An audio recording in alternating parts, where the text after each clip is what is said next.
Battery Generation, brought to you by Celeste. Welcome back to Battery Generation, your podcast on electromobility and European battery research. Leonard, good to see you. Hey there, Patrick. Dear listeners, since our last episode on sodium-ion batteries, you sent us a lot of messages and emails asking for a follow-up, and that's exactly what we're going to do today. We will try to answer as many of your questions. We might not get through all of them, but we'll definitely try. Exactly. In our digital studio today, welcome back Professor Dr. Stefano Passerini. Good to see you again. Thank you. I am going to introduce you once more to our audience. You're an Italian chemist, a professor at KIT, the Karlsruhe Institute of Technology, and you are the deputy director of the Helmholtz Institute Ulm and as well the coordinator of the ERA Joint Program on Energy Storage. Correct. Dear listeners, we try to always keep you up to date on the latest in battery research. If you want to stay up to date, subscribe the channel. And if you like what you hear, leave us a like, comment, or hit us up with an email if you have an idea for a new topic at hello@batterygeneration.com. That's hello@batterygeneration.com. This is a follow-up podcast. If you want to watch the first episode again, it is beneath this podcast. Let's jump straight into the first question by Sandra Frindl. She asks via email, Professor Passerini, thank you for your intense podcast on SIB. Could you provide any more details of first produced batteries by CATL, by Natron Energy or Faradion? I guess that are the first producers of SIBs. What's the exact material mix on both electrodes? Is that a business secret or are you able to provide that data? Well, the exact material mix is obviously a business secret. There is no way to get this information. But more or less the content is known. I mean, all three producers are using, I think, our carbon on the negative electrode. And for the positive electrode, the CATL and Natron use Prussian blue, which is kind of cyanide transition metals. And Faradion, on the other end, is proposing metal oxide for the positive electrode. There is a fourth company actually called Tiamat, which is not listed there.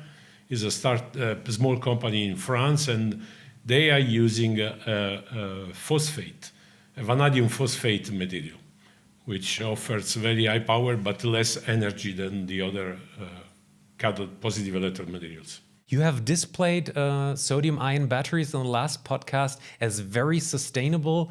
When looking at hard carbon now and vanadium, do they keep what they promise? Is that more sustainable compared to lithium-ion batteries then? For our carbon, there is no doubt because the source very frequently is bio-waste. So this is not a big problem. Actually, it's very good. Regarding the vanadium for the Tiamat production, this is a little bit more tricky because there is not much vanadium and there are some concerns also. But to start, this positive electron material is very good for high power applications, and this is where they are focusing. So obviously they need this material. What would be a high power application, just to have an example for our listeners? CATL, for example, proposed sodium-ion batteries as high power batteries to complementary to lithium-ion batteries. So in their first approach, lithium-ion would, let's say, supply the energy for the vehicles, while the sodium-ion would supply the power when it's needed, so both during acceleration or braking. Okay. Mm-hmm. Could you once more explain Prussian blue? What is that exactly?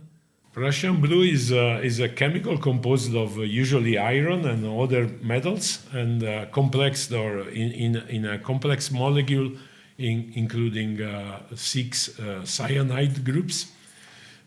So now the chemical formula is a little bit complex, but it is supposed to be also a very sustainable material.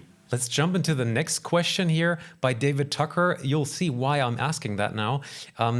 He emailed us asking, any chance of asking Professor Passerini what top 3 popular cathode materials are being discussed in research right now? So take us on that journey. What do you think, which material mix will at the end make the race? When you see the first three producers worldwide in SIBs, what do you think is the best solution here?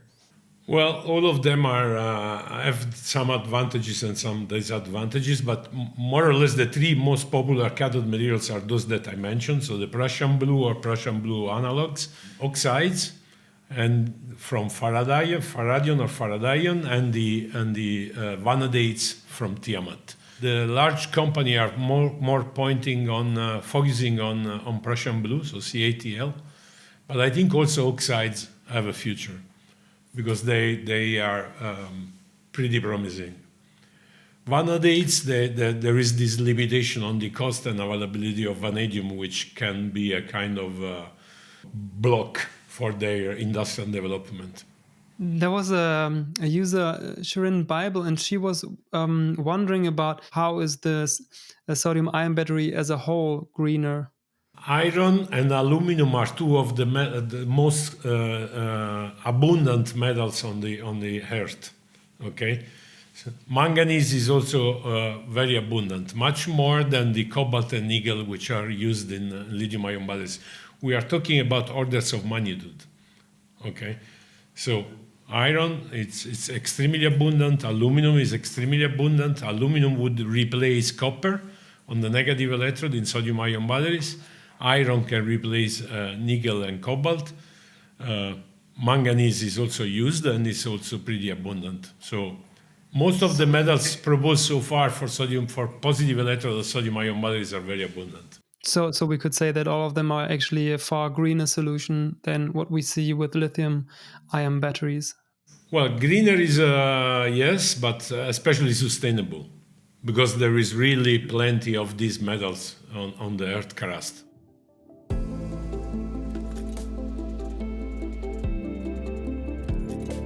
How well do sodium-ion batteries take charging to 100%? Okay, so first of all, it's not the lithium-ion batteries can be charged only to about 80%, but if you want to have a very long life, you can use only 80% of the capacity. So you should avoid the top 10% and the bottom 10%, okay? I mean, there are ways of controlling or checking lithium-ion batteries which allow a much wider range, so about 90% of the total capacity. LFP batteries, 100%, this is still a little bit critical. I think I mentioned this in the previous podcast, but lithium-ion batteries cannot be over-discharged. And the problem is related to the use of copper as a current collector for the negative electrode, okay? For sodium-ion batteries, this is not a problem, because the negative current collector is made of aluminum, and this is perfectly stable. So sodium-ion batteries can be fully discharged, and this is actually good for the shipment, because they can be shipped fully discharged, so in a least dangerous condition. And on the other side, for the charge, you don't really want to push it to the highest limit, but the charge span, I think, is wider for sodium-ion batteries than lithium-ion batteries, because there is no problem on the lower voltage. Let's get to the next question of lifespan by Sean Hendrickson. He asks on YouTube, how many charging cycles for sodium-ion batteries are actually possible? Well, I mean, there is in theory no limitation. We only need to optimize the system. The industrialization of lithium-ion batteries is going since more than 20 years now, actually 30 years now. Sodium-ion is just starting. We, or industry, needs to optimize all the compositions inside the cell in order to make the life much longer. I mean, the first lithium-ion batteries were only making a couple of hundred cycles. Right now, they can manage 1,000 cycles very easily. I mean, LFP batteries can last for several thousand cycles without major problems. So there is not a limit, a theoretical limit. I mean, it only what matters is to optimize the components, all the materials inside the cell. But do you have a ballpark number about where we are right now for sodium-ion batteries? How many? There are claims that 100, even 1,000 cycles are possible, but still they are not commercial. So this is what we get from companies. It's not what we can really test or verify, okay? But there is no reason why they should have a shorter cycle life than lithium-ion batteries. Okay, so that's interesting. So just give us a number. Is there 5,000 or 2,000 for these first SRBs produced by CATL? Is that? I think they claimed. I think they claimed more than 1,000 cycles for sure. Okay. You can see that for our listeners and as well as for all users, it always comes down to those factors: lifespan. And the next question was also by Sean Hendrickson, and he wanted to know, well, how fast can you charge a sodium-ion battery, and can you speed charge it? In a sense, it is easier because, as I mentioned before, CATL is proposing sodium-ion batteries mostly for power, so for fast charging and discharging. In theory, this is possible because sodium ions can move faster in the electrolyte, but this also needs to be demonstrated in practical application. Okay. As I said before, these batteries are not widely available, so you cannot have still independent testing of these cells. You are kind of relying on the producer for performance. If you have seen, I'm sure, the presentation of CATL, I mean, this was very, very like movie-like more than scientific-like, okay? But this is normal. Sooner or later, anyway, as we discussed the previous time, the lithium-ion batteries will start increasing in price, and then sodium-ion batteries will come into the market, and they will be tested. As I understand you, it is theoretically possible to fast charge sodium-ion batteries, although the first produced batteries should show that pretty soon, right? Yeah. I mean, CATL is claiming that their sodium-ion batteries can be charged faster than lithium-ion batteries. In fact, it's proposing to use these cells as complementary way to lithium-ion cells to take care of peak of high power, high rate requests. So you could have a vehicle with a mix of batteries, and the sodium-ion battery could be helping with the fast charging. And this is what CATL has, and also Natron actually. This is what they are actually proposing: fast charging.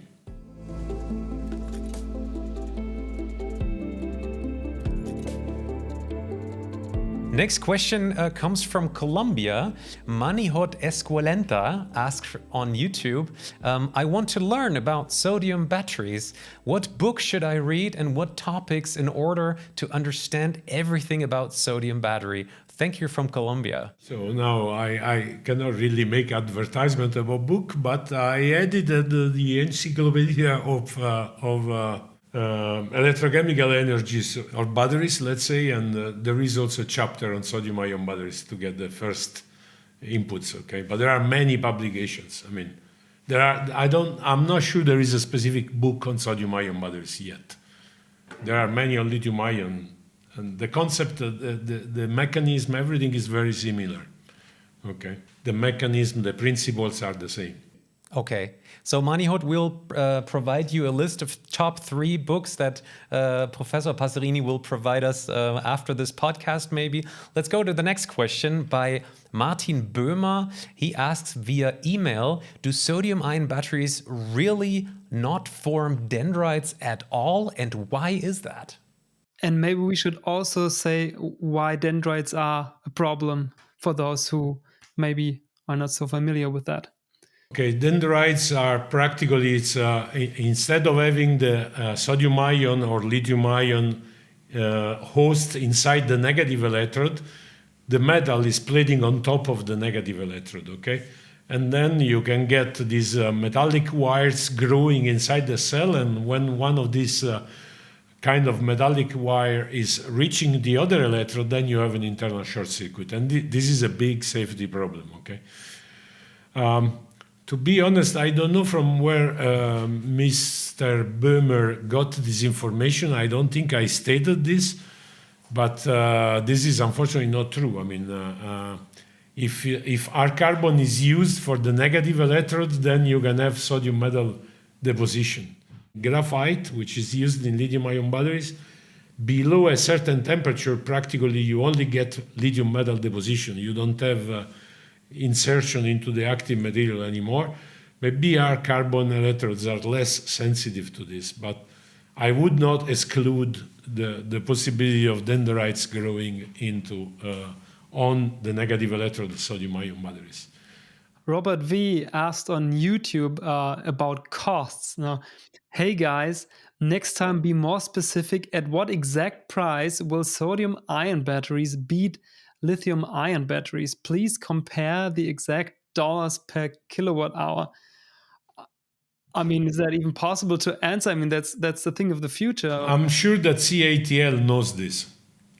Okay, because they are actually they have capability of mass producing batteries, but I mean, for a scientist like me, this is very difficult. What I can say is that a few years ago we published a study and we clearly demonstrated that sodium-ion batteries were not able to compete with lithium-ion batteries. Okay, right now the situation is improving a little bit on sodium-ion side, but still lithium-ion batteries are cheaper in terms of cost than sodium-ion.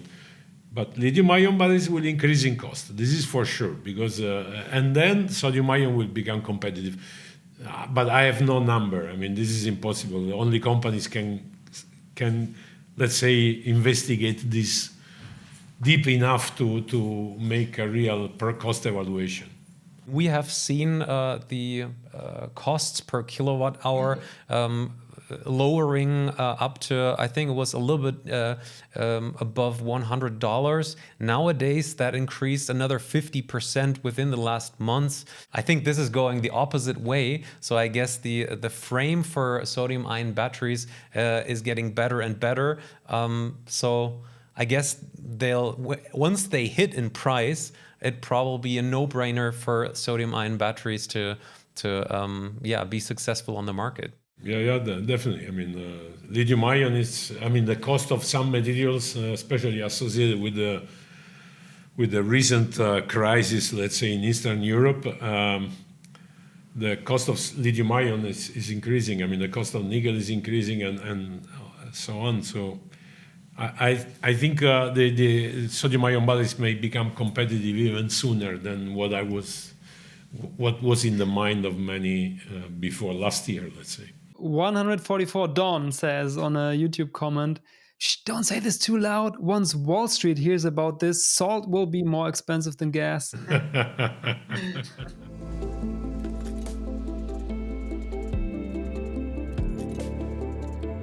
Björn Wollschläger asks on YouTube, I would have liked to hear some ballpark numbers for the Seawater batteries. You remember we talked about the Seawater batteries last podcast.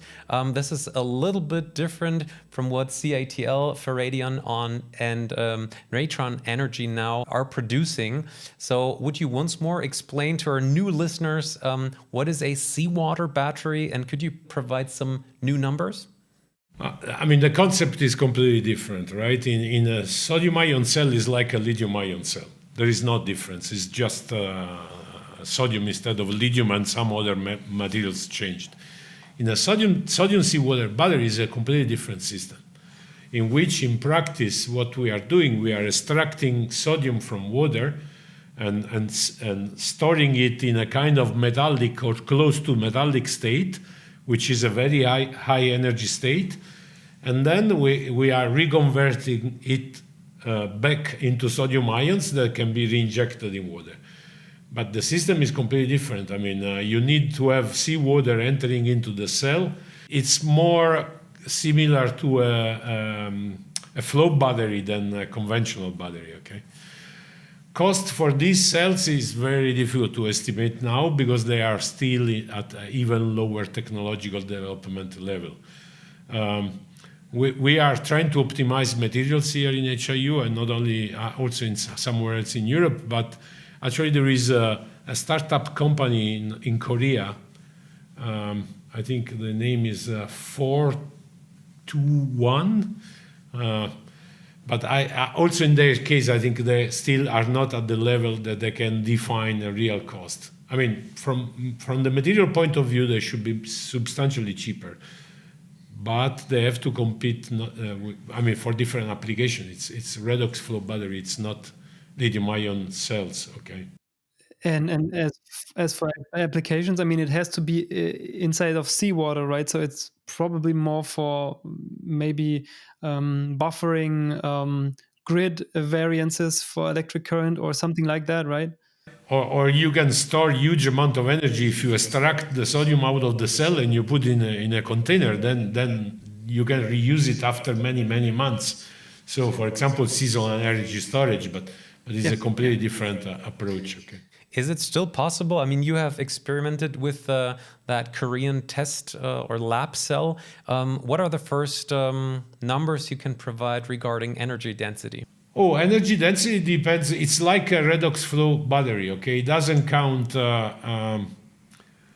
The energy density is decoupled for the power of the cell because you can always store the sodium outside of the cell, okay? And then reject. So it is a completely different way of defining the key parameters indicators, okay? So you cannot compare these numbers. It is just a nonsense, okay? Because it's not a portable cell. It's something that stays there, that has big electrodes. You have to flow a lot of water inside. But as I said, you can store the sodium outside. So this is then the energy storage depends on how much sodium you store outside of the cell. Okay, it doesn't depend on the cell anymore. I think it's really incredible to see how many new technologies are being invented and developed right now to help with this energy transition, and especially the seawater application it sounds kind of crazy when you describe what it is. And do you have a time span on when that will be possible, or? Beside the activity in Korea I mentioned, I know that now there is a project funded by the Italian government, and they are supposed to come up in 3 years with a 1 kilowatt hour prototype.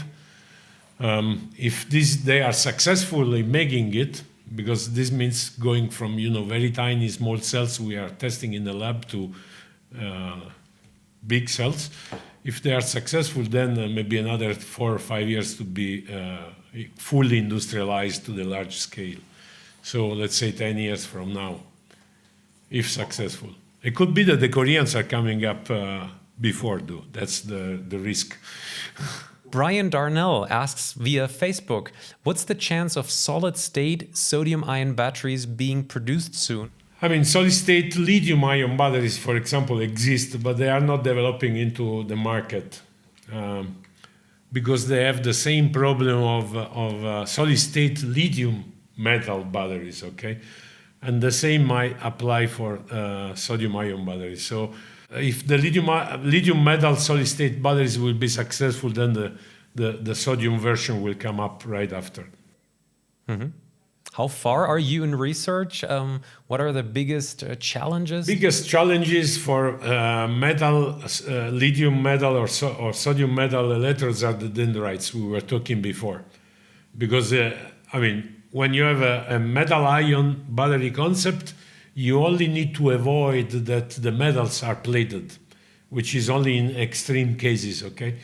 But when you have a metal electrode, every time you charge, you are plating metal, lithium metal or sodium metal. And if dendrites tend to grow, then you will have the big safety problem very soon, okay? So this needs to be solved. But there are some activities also with sodium metal batteries. We are working on polymer electrolytes now that seems to be promising, but it's really a early stage. Okay. What's your personal guess? When will these sodium solid-state batteries be produced at some point? Maybe, after 10 years from now. For the next 10 years, my opinion is that lithium-ion batteries and then sodium-ion batteries will dominate the market. Okay. And sodium-ion most likely will be able to replace the other battery chemistries that are still secondary battery chemistry that are still used.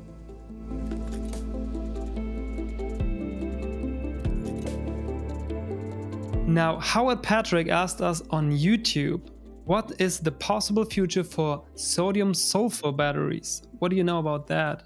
Sodium sulfur batteries are already a reality, okay? They exist since many years. They work at high temperature, so above 300 degrees centigrade, and they can store quite a lot of energy. There were even a modification of the sodium sulfur batteries, which is sodium nickel chloride batteries, also known as Zebra batteries, were produced already decades ago and even proposed for electric vehicles. But they have some problems because they need to be kept at very high temperature. However, for stationary application, they are already used. For sure, in Japan, there are some storage batteries. I was just chatting with a person from a German electric company. I cannot disclose, but they are now considering to test sodium sulfur batteries for grid storage. There is nothing to be done on sodium sulfur batteries unless Mr. Howard meant room temperature sodium sulfur batteries. And this is then a rather different subject, but it's not going to be easy because they would have the same problem of lithium sulfur batteries operating at room temperature. So again, I believe that lithium will come first and then sodium comes second if the problems can be solved. What temperature are we talking for the existing sodium sulfur batteries? Is that above 300 degrees centigrade is when beta alumina starts to conduct sodium ions. So the electrodes must be heated, or are the electrodes somehow getting warm when used? Well, they also self-produce some internal heat, but actually you have to heat them up. You have to both melt, practically you melt both sulfur and sodium metal. They are both liquid.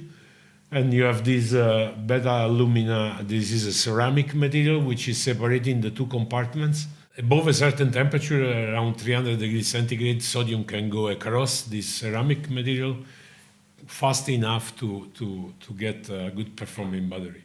You can imagine, I mean, molten sodium and molten sulfur, if they get in direct contact, is not the best situation you can dream about it.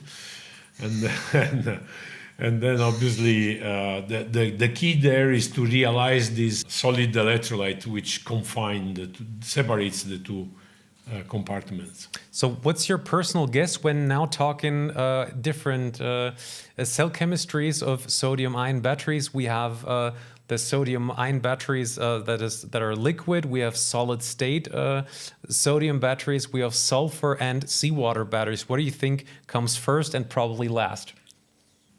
Okay, I mean, sodium sulfur batteries, they already exist. So you can buy if you want. Sodium ion, they also exist at the industrial level, but they are not commercial. So if you want to test them, it's not easy. I mean, you need to make a kind of agreement with the company. Sodium metal room temperature, I don't know. I have no clue, but I think it's going to take a few years, maybe at least 10 years. Thank you for your time, Professor Passerini. Dear listeners, we hope this episode was as exciting for you as it was for us. If you got any questions now, please drop them below in the comment section or email us. That is hello@batterygeneration.com. And yes, one more thing, we are as well a podcast. You may find us on Google, on Spotify, on Apple. So make sure to follow and tune in, click in, and stay charged. Bye-bye.